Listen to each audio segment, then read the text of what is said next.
Support for this podcast comes from Frito-Lay and the 2023 Snack Bracket Championship. The Frito-Lay Snack-It Challenge is underway, and fans are voting on their favorite snacks to crown champion. We're talking about prime-time matchups between the best 64 snacks in the land. Will Ruffles Ridges reign supreme? Can Doritos defend their dynasty? Or will Smart Food use their smarts for a surprise upset? Only you can decide. Get in on all the action for a chance to win up to $1,000 or a year's worth of snacks. Let your snacks be heard. Just go to fritolaysnacket.sbnation.com to vote and enter for a chance to win. No purchase necessary. Sweepstakes ends April 3rd, 2023. Void where prohibited. Year's worth of snacks awarded in the form of 52 coupons, each good for one bag of chips. See official rules at fritolaysnacket.sbnation.com.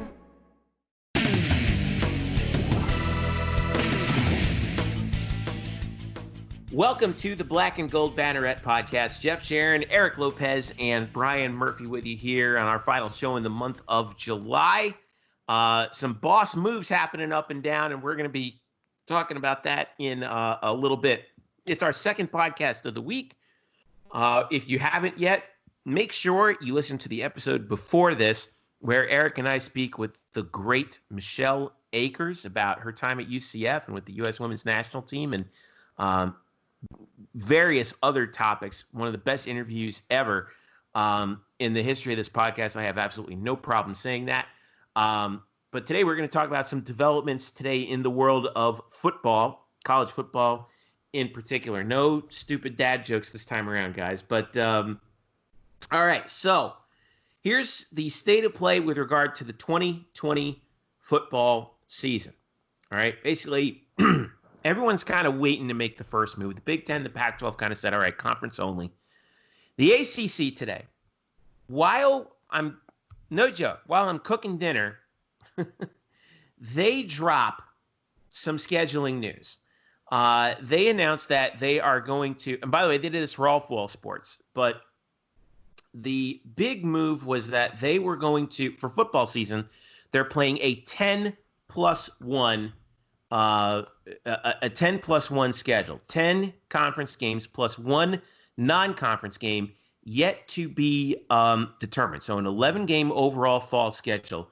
There are some catches. All right, first of all, they're going to treat Notre Dame as a conference opponent. Notre Dame's going to play 10 ACC games this year, and they will be eligible for the ACC championship game, and the ACC is going to collect the money that NBC gives Notre Dame, talk about a boss move, and distribute it throughout the conference. They basically just bought Notre Dame.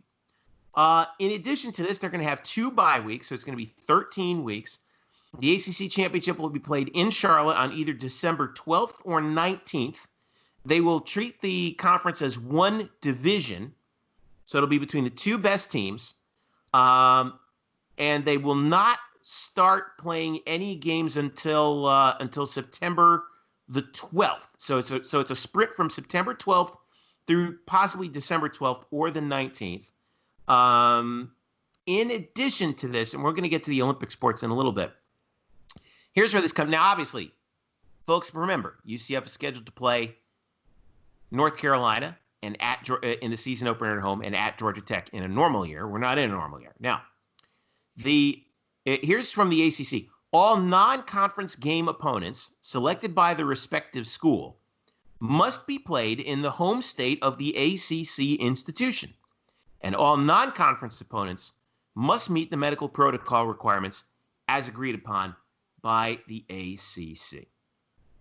Well, what does that do for UCF? Basically, it certainly eliminates at least one game, but even bigger than that, and most likely eliminates another in terms of the Georgia Tech game, but not entirely, because the ACC did this, and then reports just started coming out that the SEC really it was trickling out earlier today, Wednesday, July 29th, that the SEC was going to do a 10-game in-conference only schedule. So what the ACC did right here, in addition to the whole Notre Dame thing, Eric and Brian, is throw the ball right back at the SEC, who hasn't officially announced anything yet, by the way, and said, hey, if we end up having to cancel Clemson, South Carolina, Florida State, what else? Georgia Tech, It's going to be your fault. South Carolina, Clemson. South Carolina, Clemson, Georgia Tech, Florida State. It ain't going to be on us. It's going to be on you. What a boss move. It was so rich. It kind of caught me off guard because I had seen the report about the SEC possibly going conference only. This was after the ACC made their move. And so I didn't know what was really going on when I saw the Florida State AD make a statement in which in his statement, he says, he is pleased with the plan the ACC has adopted. And basically says it allows us to accommodate our long-standing game against Florida, which is very positive. So basically that's Florida State yelling across the bow at the SEC and to Florida saying, hey, we're already expecting to play you guys. We're already expecting it. Now the ball's in your court. You want to go conference only? It's up to you. Yeah, Louisville, Kentucky's another one that could be in jeopardy. Pat Forty of SI has a great column up where he mentions that the SEC is not happy at all about that. Now, the SEC could, eventually decide, but, for the first time in God knows how long, right? They're the ones who are not in the driver's seat in this, right? Mm-hmm. And man, that would be something. Most of the leagues, according to 40, 14 ADs were in favor of 10 league games and nothing else. The final, it could be the final genius maneuver. Again, this is 40 speaking. Was leaving that 11th game open-ended. It could be canceled easily with blood on the hands of the SEC, of course, or schools have the option of an 11th game with another opponent on ground rules of the ACC's choosing. Among previously scheduled games, it could still work out if the SEC chooses not to play ball. Clemson, Citadel, Louisville, Western Kentucky, a bunch of FCS games, and then, of course, Liberty or whatever. But here's our next question. Obviously, UCF, North Carolina, not going to happen because of the date of the game, and the location of the game, and the location of the game. Right. The Georgia Tech game is, I would say, hanging on by a very, very thin thread. But at least it's not a no just yet. But what's the likelihood you would pin on that, Murph? This is like the Jim Carrey Dumb and Dumber. So you're telling me there's a chance? Telling me there's a chance. That's exactly what this is. I mean, if the SEC goes, and by the way, I've written about this for the site. So if you want to read about it, it's up there right now about what the ACC has done today, how that impacts UCF's schedule. But if the SEC decides maybe as soon as Thursday to go conference only, and then that would wipe out a Georgia Tech game, well, then there are only two options for Georgia Tech if they want to get in that one non-conference game. And it would either be, both of these are home games, and actually in back-to-back weeks for Georgia Tech. One would be against Gardner-Webb, which is an FCS school, and one would be against UCF.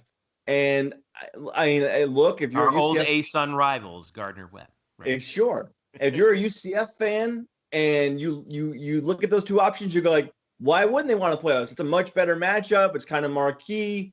But the fact is, and I know I have the support of at least I know Eric on this point, is that Georgia Tech wants to win games, as everybody does.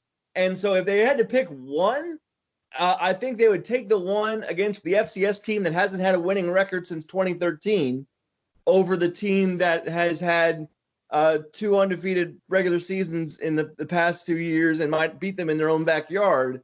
I think they would. So yeah, I think they would not do that, not try to fiddle with that risk and go with the safe bet in Gardner-Webb, and thus putting the UCF Georgia Tech game once again, putting it underground. Boy, we had a North Carolina game canceled because of a hurricane. We had a Georgia Tech game canceled because of a hurricane. Now we're going to have them both canceled again because of a pandemic. Doesn't this storm could this storm technically count too, since it's coincidental? We got a storm that might be coming our way. Can we give them the storm is not hitting us when the game is scheduled, Eric. I know that you like to get on weather guys' cases for getting forecasts wrong, but this is not an acceptable answer in this case. I'm just saying. I mean, I know Murph and I are on this different page on this because Murph doesn't believe in superstitious or karma stuff, whereas I'm like Ileana Lamone. What are the odds that we lose a Carolina game now back to back to a hurricane and a pandemic? Like, I'm frightened. I don't even want them to schedule down the road because I don't know what could come up. Plague of locusts. Right. I mean, aliens will show up to cause the next postponement of the future game. I mean, I don't know. I will add one more option that Murph to add to Murph's point, and I agree with Murph. By the way, Gardner-Webb is about 200 miles away from Atlanta, from where they're at in Boiling Springs, North Carolina. It's a 3-hour bus ride. So technically, you could argue that Gardner-Webb geography makes more sense to play than UCF busing 8 hours or whatever they would do. But yes, if you're Jeff Collins, you take the other option, and this is all assuming they even play the non-conference game, because I think this is a leverage move. Either they're going to play Georgia or they're not going to play anybody. That's my thought on that. But if they did play somebody, they could always buy somebody else out. If Gardner-Webb turns them down, they might try to get a Georgia State if they had to. You never know. But I do agree. I think Gardner-Webb would be the front runner, because if you're Gardner-Webb and Todd Stansberry, who our old buddy, calls and says, hey, here's a check. Come down here and play us September 12th. You know what Gardner-Webb's going to say? He's like, you betcha. We're in. Where do we sign? Right. Because, and again, a 3-hour bus ride. They can literally bus to the stadium to Bobby Dodd, play the game, and bus back. They don't even have to stay at all. If you're wondering where Boiling Springs, North Carolina is, it's kind of midway between Asheville and Charlotte, and just north of Spartanburg, South Carolina. So if you're familiar with like Greenville, Spartanburg, which is not far from where I lived for a couple of years, it's kind of in that sort of triangle between Greenville, Charlotte, and Asheville. So yeah, it's not a plane trip. It's a bus ride down 85. Yeah. So it just makes a ton of sense. So I think if the Georgia game doesn't happen, and there's been a lot of talk about the Georgia game maybe even being the opener, which I think is what's going to happen. I think a lot of these, if they play the non-conference games, they might be on the opener before conference play. But if anybody's been listening to this show now for weeks and months, you should not be surprised by this development. I mean, we've kind of said for a while that the odds of these games, Georgia Tech and especially the North Carolina game, being played was very minute. And I don't, it is what it is. And I know there's going to be frustration and some people at UCF frustrated, fans upset, but that's the name of the game. They don't want to play UCF. They don't. Why would they? And if you're Jeff Collins, you're in his second year. Why would you? What do you get from that? Right. And look, and here's the positive I'll spin about the North Carolina loss, which everybody's going to be the most bummed out about because it's a home game. The way I would spin it if I was a UCF fan, and I am, here's the positive. Odds are the majority of you that are listening to this would not have been able to go to the game anyway. Because if they were to play this game, I don't think there would be anybody in the stands. Or if there were, it was very limited. Very limited. So you're not going to make that big money that you were going to make if it was a normal circumstances with a packed house. So you're not, to me, if you reschedule this game down the road, hopefully there's no other natural disasters when you play these games, you get your money that way. It's not like you're losing money based on this. You were going to lose money anyway. So it's not like, oh man, I would have gone to that game. Odds are the majority of the people that were going to go to that game would not have been able to go for various reasons of what we're dealing with. So it just is what it is. I mean, it just is. It's unfortunate. 2020 sucks. What can I tell you? Georgia Tech is scheduled to go to Athens this year. Florida is scheduled to go to Tallahassee this year. So just a couple notes on locations of that game. All right, so let me ask you guys this. Eric, I'll start with you. Now, if you're Mike Oresco, commissioner of the American, what are you coming to your ADs with in terms of how you're going to run football season?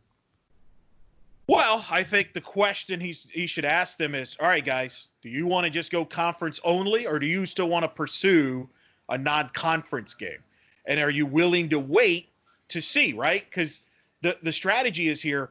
Do you believe that all the ACC and the SEC, let's say they do agree to do a one non-conference game, or the Big 12 decides to do a non-conference game, are they all going to be able to find games?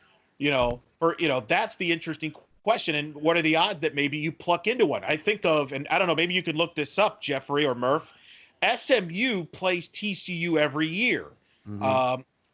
Where is that game this year? Because let's say, for example, if that game was at TCU might be more likely to keep that game to fill up the schedule than they would if they had to go to SMU. I could be that game is at SMU this year. That run could be scrapped. So I'll use the next example. Texas is scheduled to host South Florida. If you're South Florida, if you're Michael Kelly, you want that game to get played because you're going to get a big paycheck from Texas. Mm-hmm. So that might be worth it to one of your conference members. Now the question, but again, it all depends on what the other leagues decide to do. But unfortunately, you're not in control of this. You could either decide to see what's out there. And then the biggest question is, if you have to play teams like CU from Conference USA, is it worth it? And I think those are the conversations that the American has to make. If they don't believe that non-conference option is worth it, then you play a conference schedule only. And really, and now that the question becomes, do you play 8 games? Do you play 10 games? Because I think those are the magic numbers that the majority of these conferences, the power conferences, are going to end up playing. Heather Dinich of ESPN tweets, the Big 12 presidents, oh shoot, the tweet just went away, we're being presented with 4 or 5 different scheduling models. Brett McMurphy reports that his sources are telling him that the Big 12's top 3 scheduling options are a full 12-gamer, 9 Big 12 games plus 1 non-conference game, or 9 Big 12 games only. Most unlikely option now, sources said, is the 12-game slate because other Power 5 leagues have reduced/eliminated their non-conference games. Murph, I'm putting you in Mike Oresco's shoes. What do you do? Absolutely. And, we've heard all along that the Group of 5 conferences were going to sit back and really wait for the Power 5 to lay the groundwork here, and they would follow in their path, right? I think Mike said something to that effect in one of his 1,000 media interviews that he's done here in the last couple of weeks, is that, we got to really wait and see what the other conferences do. And so what do we got right now? What do we got? We have a Big 10 that's conference only, Pac-12 conference only, SEC reportedly conference only, ACC is conference plus 1, and Big 12 is either that or conference only. We're leaning toward conference only for, in general, we're leaning toward conference only across the board in the Power 5. I think at that point, you sort of have to look at, just in terms of following the lead, I think that's the most likely scenario for the ACC. Now, the AAC, I agree with Eric's point that you want that game against Texas. For sake of what UCF has, they have only one non-conference game left on their schedule. If you take away North Carolina and Georgia Tech, don't forget they lost the FAMU game a while back when their conference shut down sports for the fall. That's only against FIU. But if you take away that game, then you would start your season on the 24th and just roll through, I believe, an 8-game conference schedule.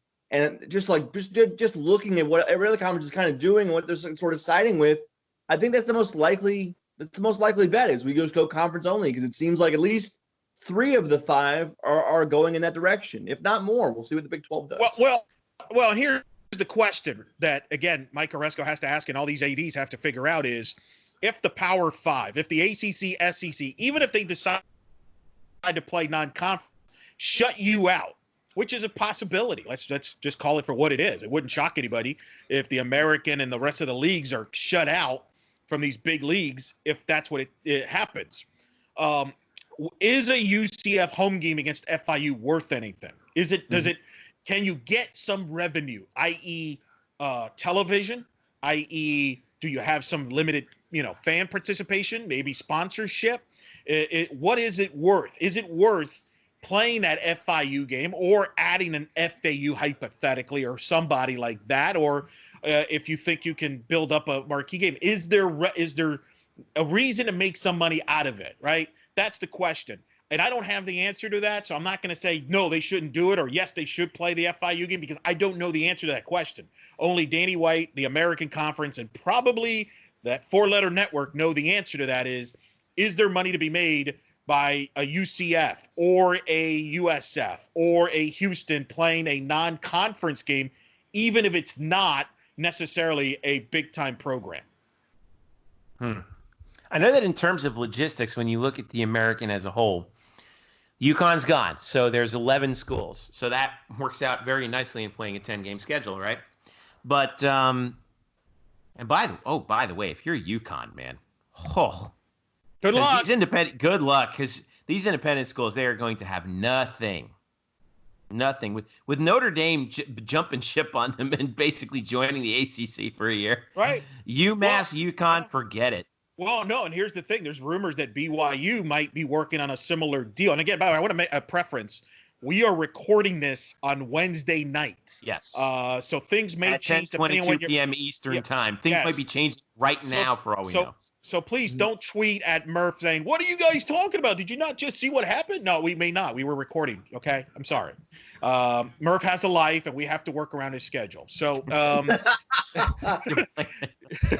but I've heard where BYU is in talks about maybe having a similar deal what Notre Dame has with the ACC with the Mountain West, just to fill up games that they've lost. Wow. So everybody's making moves, and nobody's going to add UConn right away. So they could be finito. They might be done for, right? Hey, maybe they could start the Big East up again. Who knows? Package deal with UMass, right? Right. So it's just such an interesting situation with all these programs and trying to find survival in a lot of ways. So I think that's what it comes down to. Real quick, you mentioned the conference schedule. You're right. I think what would happen if the American decides to go conference only, there are two options they can do. They can keep it, 8 conference games that we currently play? Is that right? Yep. So they could keep it the way it is, just adjust the dates. Or if you go to 10, you're basically adding the 2 teams that you weren't scheduled to play. So for UCF, for example, that would mean that SMU and Navy would get added to the schedule, which all of a sudden makes that UCF schedule a lot harder. Right, but at the same time, it also evens out everybody's schedule too. Oh, I agree. Because everyone plays everybody. So it does make it that much harder for UCF, but by the same token, it makes someone else's schedule easier. So sure. And one of them would have to be a home game. One would be a road game, which they would have to figure out. Yeah. But in that case, by the way, it makes Navy's schedule harder and SMU's schedule harder. So, all right, listen, we'll take a quick break, and then we're going to speculate recklessly, which is Murph's favorite game. All right, stick around. I'll be right back. Today's episode is brought to you by Cars.com. With over 2 million vehicles and 50,000 more added every day, Cars.com will match you with the perfect car for you, your budget, your life, your style. And if you're ready to say goodbye to your current car, Cars.com will get you an instant offer to cash it in. Just start by entering your license plate and get matched with a local dealer who will write you the check. So whether you're looking to buy or sell, just go to Cars.com. It's magical. Welcome back. Jeff Sharon, Eric Lopez, Brian Murphy with you here on the Black and Gold Banneret Podcast. Follow us at UCF_Banneret on Twitter, Facebook.com/Black and Gold Banneret, and of course, blackandgoldbanneret.com. We are SB Nation's home for your UCF Knights. We got a lot more things to talk about also on the site this week, including our debut of a new daily link. We call them link dumps, but I don't like calling them that. We're calling it the newsletter with a K, by Jeremy Brenner. Every day he's going to find a few links from around the world of sports, UCF adjacent and otherwise. That should be of interest to you. And make sure you log on to that and take a look at it every day. We'll have a little something for you every day on that. Of course, we have our latest interview podcast with Michelle Akers, which was phenomenal, that we did earlier this week. We have our UCF 250 that's continuing with our head coaches. Brian's got some baseball news about adding Kenny Serwa, a 2020 All-American, to the roster. Hopefully we have baseball this spring. That would be nice. Lots to talk about. All right. So now back to what we were talking about with the conferences. All right. Let's engage in Brian Murphy's favorite game of speculating. Yeah. Let me go get the whiskey. Go get it. All right. You don't have it at your side already? I thought you always did. Right in front of me, Jeff. I'm looking right at it. I never leave my sight. I was going to say, yeah. You don't have to. You don't have to go anywhere. He was saving it for our special for the whenever they announce the fate of fall sports championships. But, let's So it looks like right now the Power 5 leagues are aiming for basically 10-game, all aside from the ACC, which we just talked about, 10-game conference-only schedules. Gentlemen, is this a test run for a potential fourth division split off from the NCAA with the Power 5 conferences, where you have where they just play in their own regions, and then at the end they'll have a I don't know, 8 or 10 team mega playoff, and they will just leave the non-A5 conferences in the dust. Is this turning out to be a trial run for that? I mean, I feel like you should go first, since I know you have very ardent opinions on what you just said. What, you want me to answer my own question first? Is that Eric? I think we're getting ahead. Is that not the reason why we're talking about it? I'm just saying. Yeah, see, you like to play to play that conspiracy theory there. I don't think tinfoil hat on, baby. Let's go. I don't really think the Power 5 designed to bring this pandemic, saying, hey, this is the greatest opportunity to break it. We can use this to our leverage. I don't think. Of course not, Eric, but you know how these guys think. You ever think, we can try something. No, you know what? Hey, what about this? I actually don't. I think this is more about just survival. I think this is more about how do we get some of our money back. I don't know. Now, it could work out where, hey, later on, it's like, whoa, hey, maybe we should do this more often, right? Like, hey, that's not a bad idea. You know, it's kind of, type of thing. It's kind of like, hey, but I don't think that's on the front burner. See, I think right now on the front burner is, all right, how do we survive? How do we get games in? What do we have to do? And how do we provide our inventory to ESPN and CBS? Right. How do we avoid losing billions of dollars? That's, I think, what's on the forefront of this. And look, there's no guarantee this is going to work. We still don't know if they're going to. I mean, we could talk about this, and it's fun to speculate, but I will sound like Murph. This would have been Murph's. I feel like this would have been Brian's answer to this. They may not even get to play these games. We don't know. So if they don't play, then they didn't really accomplish anything. Outside of this, I do think what we said earlier in the show, I think the Notre Dame ACC relationship is significant, because if you would have told a Notre Dame fan or somebody like 5 years ago, 10 years ago, hey, Notre Dame's going to be playing in the ACC conference in 2020, they would have said you're crazy. And I do think the fact that they have worked out a business relationship there, and if you're Notre Dame, you're going to try this out. And and if you like it, and if your players like it, and if the recruits like it, because you're playing for conference championships, and all of a sudden it's not just boom or bust on the playoff, I could see Notre Dame saying, you know what? It's time.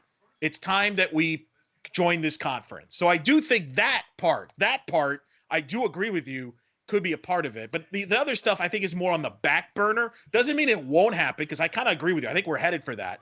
But I don't think that is the driving force behind this. I'm not that, as much as a conspiracy guy as I am, and I love conspiracies, I'm not going to go that far, because I think the separation is going to happen naturally by some of these schools that won't be able to have a football program within the next couple of years. Way to talk me off the ledge there, Eric. Murph, I think I know what you're going to say. Well, what was it? I wasn't listening. Yeah. What is happening? No, Eric, you've convinced me. Yeah, they're just trying to get through this year. I think everyone right now is just trying to figure out what can keep us afloat, so that we can hopefully get to the fall of 2021 and hopefully have things back to some semblance of normal, have fans back in the stands, get back to what we're doing. I do know this. There are a lot of force majeure clauses that are going to be exercised over the next right. I'm glad you bring that up, by the way, for those that are like, hey, we should sue them. It's not going to happen. All right. You can't do that. No. Every contract has ways where, hey, if things unforeseen happen or a conference thing happens, like there's no case. So no, UCF's not going to sue North Carolina. They're not going to sue Georgia Tech. It's not in their best interest to sue. Everybody's in this bad situation. Everybody understands why this is happening, whether you like it or not. Everybody on Twitter thinks they're a lawyer. I got news for you. You're not. The only lawyer on Twitter I trust is Jim Hadaway. But anyway, go ahead. Wow. I don't know, Jeff. I think everybody on Twitter thinks they're a doctor before they think they're a lawyer. Maybe they think they're that. They think they're that too. So yeah, well, there you go. There you go. So, I mean, we'll see. I mean, look, it is what it is. We're going to have to see how this plays out. But we're forgetting the most important thing is, are they even going to be able to play? Because what they're doing is they're trying to stall as much as possible. But I don't think any of these people really know if they're going to be able to get all these games in. And that's the other reason why they're trying to have it where the conference are in control so they can have flexibility in scheduling. It's hard to do that when you have non-conference schedules. And I think that's why you see a lot of these non-conference games being eliminated. Yeah, I don't know. It's man, what a time to see how these conferences really behave in the presence of one another. And you know, like we talked about earlier with 40's column, you know, with the ACC making this move, man, John Swofford's retiring this year. What a way to go out. Well, yeah. I mean, if he to pull this off, get some extra revenue, get Notre Dame to buy in, and if he somehow this means long-term Notre Dame is a full-time member, I mean that's huge because Notre Dame helps the ACC brand in football, and it's a good partnership, and I think that's clutch to them. Nobody has asked this question because, for example, West Virginia's in the Big 12. It's funny, like we talk about how are they going to travel and play all these Big 12 teams. I hope you bring up what this could mean. I would not mind if we saw some of these conferences reevaluate some of their members. Like, I would like to see not only Notre Dame join the ACC, but imagine if the ACC goes to the Big 12 and says, or the SEC goes to the Big 12 and says, look, West Virginia makes no sense for your geography. We'll take them. You could take Missouri. Take Missouri back. We'll get West. Like, how cool would it be if we did conference trades? Oh my Are they going to throw in an extra draft pick? Yeah. I would say West Virginia more likely in an expanded ACC because of their relationship with Syracuse. How about this one? We'll do like kind of what some of the TV rights holders have been doing with some of their sports packages. The Big 12 goes to West Virginia and says, "Hey, ACC's on the line. Feel free to talk to them. We'll look the other way. If you decide to leave, no hard feelings." West Virginia goes ACC. Big 12 opens up a spot for an American Conference member. Ooh. Probably not Texas. Probably not at a Texas school, I'm thinking. Whoever, get the bids going. See? I knew we would end with Eric delving into conspiracy theories. All right, before we go, I wanted to talk about their fall Olympic sports schedule because they actually did release this. I don't think the other conferences have released anything on the Olympic sports. Is that right, Eric? Yes, that's at least not as specific as what the ACC did. Okay, so let's go over this. This is the fall Olympic sports only. Fall Olympic sports competition may begin Thursday, September 10th. This is from the ACC. Okay. Team sports will play a conference schedule that meets the NCAA minimum number of games. Field hockey 6, women's soccer 6, men's soccer 6, and volleyball 10. Schools will continue to schedule regular season cross-country competitions, that's the cross-country sport, at their own discretion. Any additional games against conference opponents or non-conference opponents are at the respective school's discretion, and all opponents must meet the ACC's medical standards, and the ACC link to their medical standards page also here on this page, which we'll include in the description of the podcast. Any additional games against conference opponents that are beyond the conference mandated schedules would not count in the ACC standings. They're holding the championships in ACC home venues predetermined. In North Carolina, for example, Duke is hosting the field hockey championship, Women's soccer will be in Cary, North Carolina, as will men's soccer. And there will be 2 days of competition, semifinal and final. Television selection made at a later date. This does not affect the winter sports, although they did mention that competition in some of the winter Olympic sports that start early, like swimming and diving, fencing and everything, they're postponed until at least September 10th. Fall competition in golf, tennis, rowing, lacrosse, softball, and baseball has been canceled.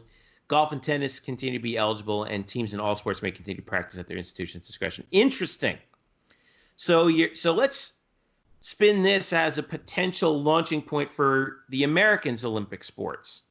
6 women's soccer games, 6 men's soccer games, 10 volleyball matches, all in conference. You could kind of sense a little bit of like, if you want to schedule outside of that, you can, but wink, wink, nudge, nudge. You don't have to if you don't want to. Do you foresee, Eric, something similar to this happening with the Olympic sports and the American? Well, the first question that has to be asked, this all could be moot if the NCAA decides by August 4th, hey, we're not going to host a championship, but have fun. True. Because at that point, you would see I could see the ACC, even if that does happen, still hosting, because soccer is such a big sport in the ACC and they have such big soccer programs, for example.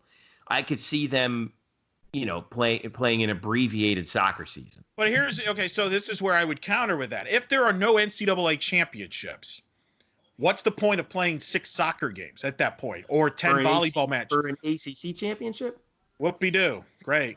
So if I'm a coach, would you rather do that? Would you rather play a 6 to 10 game schedule with no NCAA championships to play for? Or do you do what Arizona State swimming did and diving did and say, you know what? We're going to redshirt this year because I'd rather have our kids play a full year with a championship in the fall of 21. I'll spin this to UCF. If you're Todd Dagenet, Jeff, and you're given the option, okay, you could play an abbreviated 10 matches in volleyball, all right? And you could play it, but there's no NCAA championships. Or I redshirt everybody, save some money, you come back in the fall of 21 and you play a full slate. And you keep your best players an extra year. Mm-hmm. I'm thinking about that. Well, Murph, while Jeff thinks, what's your thoughts on that? Go ahead, Murph. I'm thinking about it. I think from the player's standpoint, too, it's sort of a question of, if I can be guaranteed that if I opt out, it's sort of the in vogue term, but if I opt out and redshirt for this year, can I keep that year of eligibility and come back when we might have a regular season, instead of spending this year, wasting a year of my eligibility on 10 games or 6 if you're in soccer? I mean, it might be a chance we're taking if you are given those guarantees. But yeah, it's certainly something that both the coaches and the players should think about, because what's the incentive besides the love of the game and wanting to play and competition and all that stuff? It's great, but what are we playing for? It's just sort of weird. It's very little competition. If you can get some sort of backing that you would have the year back, and you'd still remain in good standing with the team, it'd certainly be a conversation for both players and coaches. Yeah, I agree. I think if I was in the position of a fall Olympic sports coach and the American did the same exact thing, I would say, look, if there were a guarantee that I'd be able to retain my year of eligibility and thus retain my ability to, pay for my scholarship in particular, especially if I'm an out-of-state student too, if I'm paying full freight, I'm going to, I'm going to, and in that case, if I'm Todd Dagenet, I'd be like, look, I don't think we should play, in that case. But I think those are, and Murph brings what up would be, the point. What would be the case where you do play, though, where you could see a coach saying, yeah, I'll play that. Love of the game, right? The thrill of competition. Well, or if Murph, as you mentioned, maybe they're not given that option. That, hey, we're not gonna you're not gonna accept our red shirt for whatever reason. Or if what about this? What if you're one of those schools that can't afford to pay those scholarships an extra year? Mm-hmm.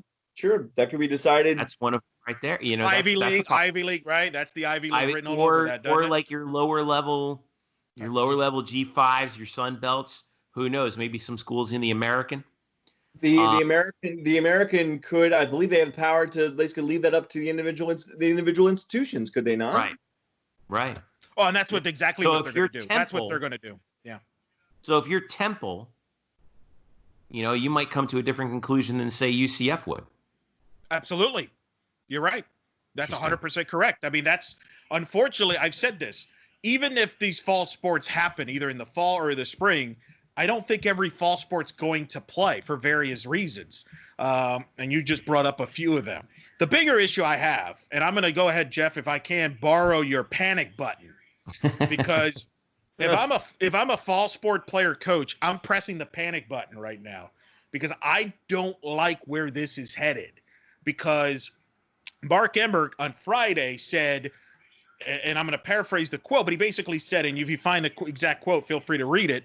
But he talked about basically the NCAA championships. The format has to change if we're going to do this safe and matter. And he even mentioned the fact, threw it out there like, hey, if there's no championships, that doesn't mean you guys can't play a season. You could play for conference championships, John, like what you just brought up. What that tells me, and I'm reading into this, it sounds like either we're going to have an NCAA fall championships this fall, or we're not going to have it, period. Like they're not going to move it to the spring. And Mark Emmert in that statement talked about the 22 championships that they host in the fall. And we're talking D1, D2, D3, and all these sports. I don't, because we've talked about, hey, what about moving the fall sports to the spring? Well, what if there's no championships in the spring? That's that's the part that I'm not optimistic that we're going to have an NCAA tournament in fall sports in the spring if they cancel it in the fall. I think this is just eerily similar to the spring. Because remember, we had this argument. Why not move it to the summer for the spring? Why can't they play it? Well, they made that quick decision. I feel like we're headed in that direction again. Yeah.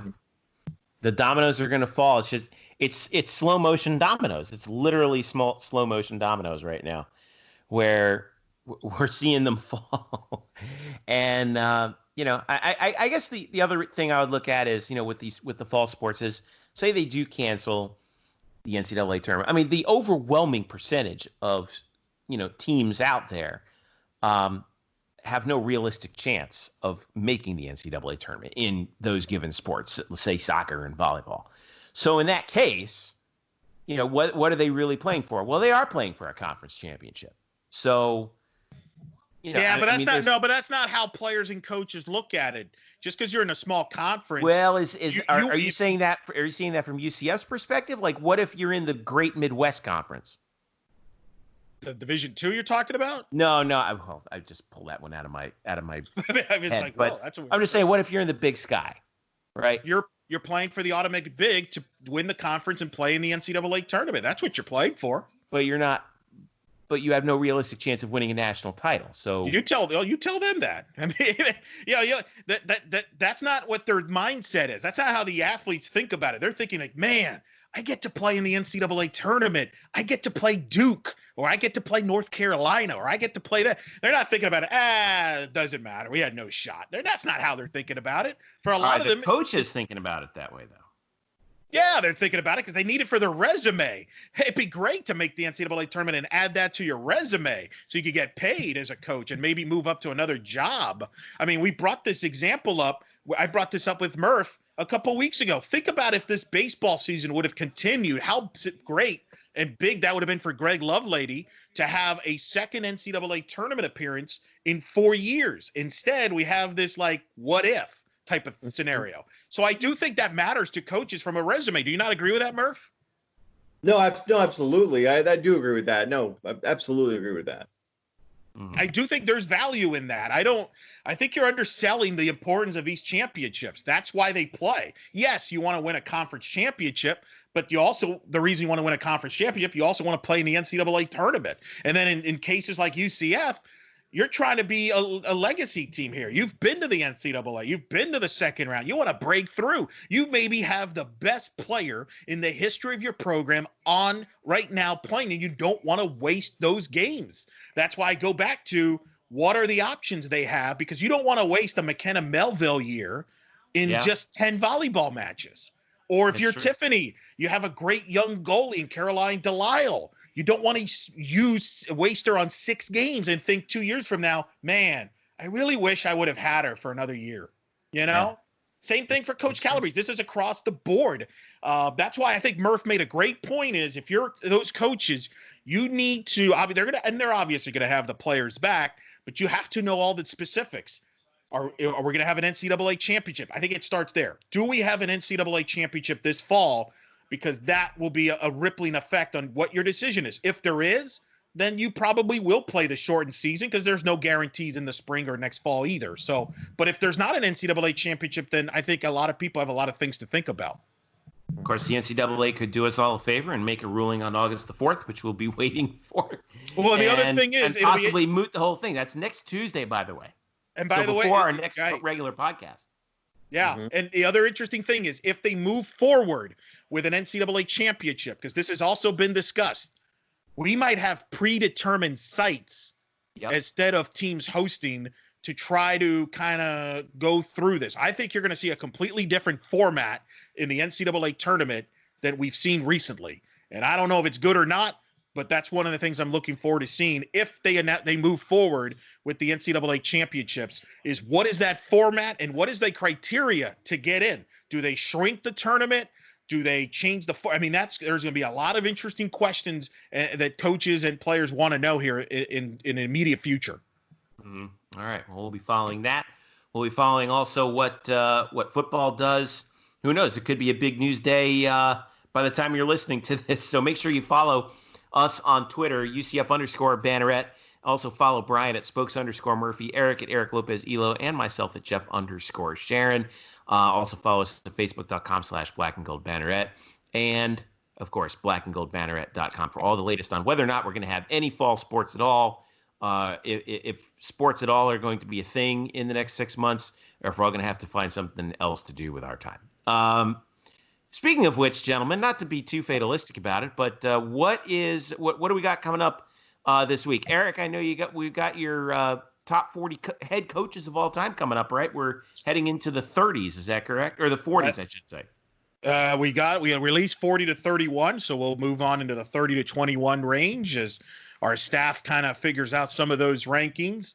So that will be coming out as well as we prepare. But let's also promote the fact, Jeffrey, our interview with Michelle Akers. Yes. Extensive interview on our Black Gold Banneret podcast. We encourage you to check that out. An hour and a half, basically, with Michelle Akers, where we go in depth on her UCF career, her U.S. soccer career, on Coach Sahadak. Very in-depth interview that you won't hear anywhere else as far as Michelle Akers talking about as in-depth about her UCF career and her career in general than we just did with her on our recent episode of the Black and Gold Banneret podcast. I encourage everybody to check that out.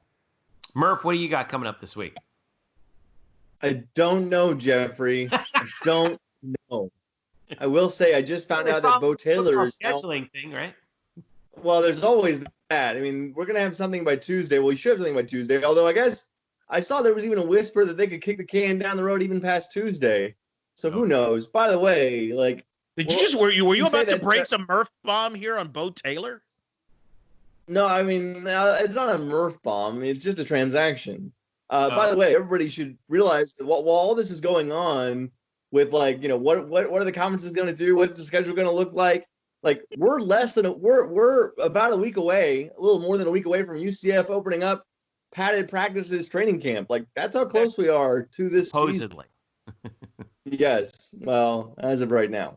Yeah. But we'll see what happens tomorrow, and we'll see if we make it through the weekend alive, and then we'll come back on Wednesday and discuss. I will say I just saw that Bo Taylor is now back on the Indians. He's actually on the Indians active roster now because their starting catcher in Cleveland has a strained shoulder, so they need a new backup. So Bo Taylor, who's been on the Indians taxi squad, the 3-man taxi squad, he's been called up. So now you have all four UCF alums who are among the 60-man player pools of their respective teams. All four of them are currently in the big leagues. Drew Butera is backing up in Colorado. I think he played in one game. Yeah, he hit I think he's hitting 333. He might have had a hit in there that one game he played in. Dan Winkler has pitched 1/3 of an inning, give up a run. You can do the math on what his ERA is. It's not great, but he's only pitched 1/3 of an inning. Bo Taylor got to start tonight for the Indians. I think he went 0 for 3 with a strikeout. And Dylan Moore, I believe, only got into his first game yesterday, which would be Tuesday, and he's actually starting again tonight against the Angels. I just saw him get picked off at first base. But he is. But not he is great news on the UCF baseball front. I mean, guys are playing. No, it's a rough start. I start small and I grow from there. Wait, that's out of context. The Dylan Moore last night, his first game of the year, he went 2 for 4 with a double, and then he led off with he had a single in his first at bat tonight against the Angels. The only hit of I believe the only hit for the Mariners so far. So hey, Dylan Moore 3 for 5 on the year. Dylan Moore, everybody. All right. So by the way, credit to you, Murph. UCF in the Majors update brought to you by Brian Murphy. Thank you. Well, credit to you, because you've been saying on multiple episodes here that being the catcher could pay off because of the situation that we're in, where catchers are valuable, that you use up a lot of catchers during the season, and I think Bo's benefiting from that now as a result. Absolutely. You have to have at least one. You have to have one catcher on your 3-man taxi squad. So, and for a team like the Indians that was only carrying three catchers anyway among their 60-man player pool, Bo was just one injury away from playing time, and sure enough, the injury came. And with a shoulder strain, he could probably be on the active 30-man, or it's going to become a 28-man roster soon. But he could probably be on the active roster for a couple of weeks. All right, there you go. So now 2 other UCF baseball notes, real quick. You wrote about this, Murph, on the UCF baseball adding an All-American arm, and then over in our good friend Ben Lively, maybe his best start in his Korean KBO career, which you got to see this past Saturday. Yeah, because I wrestled with myself over whether or not I should continue to wake up before dawn to watch Ben Lively in Korea now that actual Major League Baseball is back. But I like it too much, and I'm still doing it. And Ben Lively did reward my my early morning rise a couple days ago. He pitched fantastic in a game in which he struck out, I believe, 8 over 6 innings. Just showed really good command of all his pitches. He's actually looked really well, pretty good since coming back from his rib muscle rupture, which was scary. But no, he pitched well a couple days ago. And then as you mentioned, Eric, UCF baseball added Kenny Surwa, who pitched the last few years at Southern Illinois University of Edwardsville. In the OVC. Say that again? Is that the Salukis? No. This is Southern Illinois of Edwardsville. Oh, this is not Southern Illinois. It's like an off. Yeah. But it's in the Ohio Valley Conference. 2 years ago, 2019, I should say. 2019, he pitched only 7 games. He started only 7 games due to an injury. Still, he was good enough to make the second team all-conference. But really, 2020 is where he stood out. 2020, in just 27 innings, he struck out 42 batters and walked 4 guys. Had an ERA of 1.33. D1 Baseball ranked him among the top 20 junior pitchers in all of baseball. He's among the, according to D1 Baseball again, he's among one of the top 150 pitchers in the nation. And even though he's a redshirt junior, he'll be a grad transfer, immediately eligible for UCF. And will likely try to slot in as one of the rotation options. We have Colton Gordon returning, but certainly with Trevor Holloway signing as a free agent in the draft and Joe Sheridan transferring to Notre Dame, there is space available in that rotation. So you've got Colton Gordon, Hunter Pattison, the now sophomore who started a handful of games this past season, but then also AJ Jones, another grad transfer that UCF brought in back in May. Surwa will join him as well. And then a couple of maybe long men out of the bullpen who transitioned to the rotation, Zach Hunsaker, and I've heard even Jack Sinclair.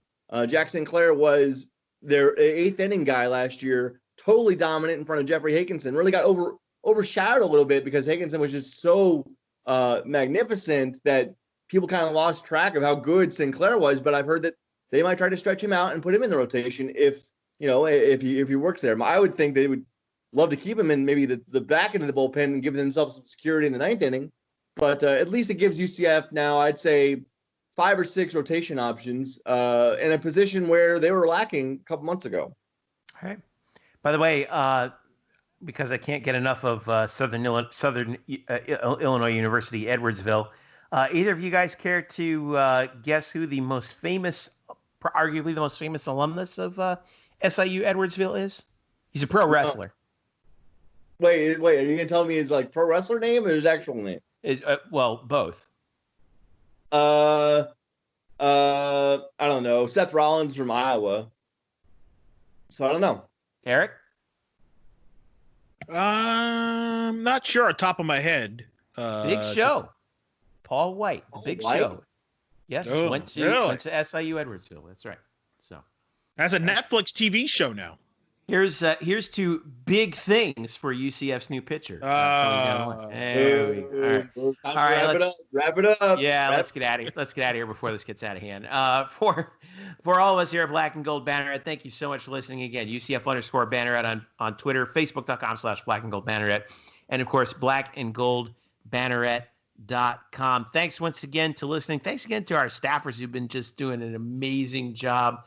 Thanks to Danny Medina. Thanks, as always, to Jeremy Brenner for putting together the notebook that we've been putting together every day. He's just been the newsletter, Jeffrey. Newsletter. See, this is why Jeremy is better at branding than me, because he can actually remember the dadgum branding. Of course, thanks again also to Drew Glukov and Luke Saris, who's been hanging around and providing. We've been providing him some information, and he's been providing us some information. It's been great, it's just been I'll tell you, a wild spring, a wild summer. But I'm so thankful to all of you guys for sticking through it and being creative and following things as professionally as I have. And I'm thankful to the fans too for just bearing with us, and it's been great. Don't forget to listen to our interview with Michelle Akers. That was just came out earlier this week. Great interview. You don't want to miss it. As well as make sure you subscribe to our podcast wherever fine podcasts are downloaded for free. For Eric Lopez and Brian Murphy, I'm Jeff Sharon. This has been the Black and Gold Banneret Podcast. We will catch you later on in the week.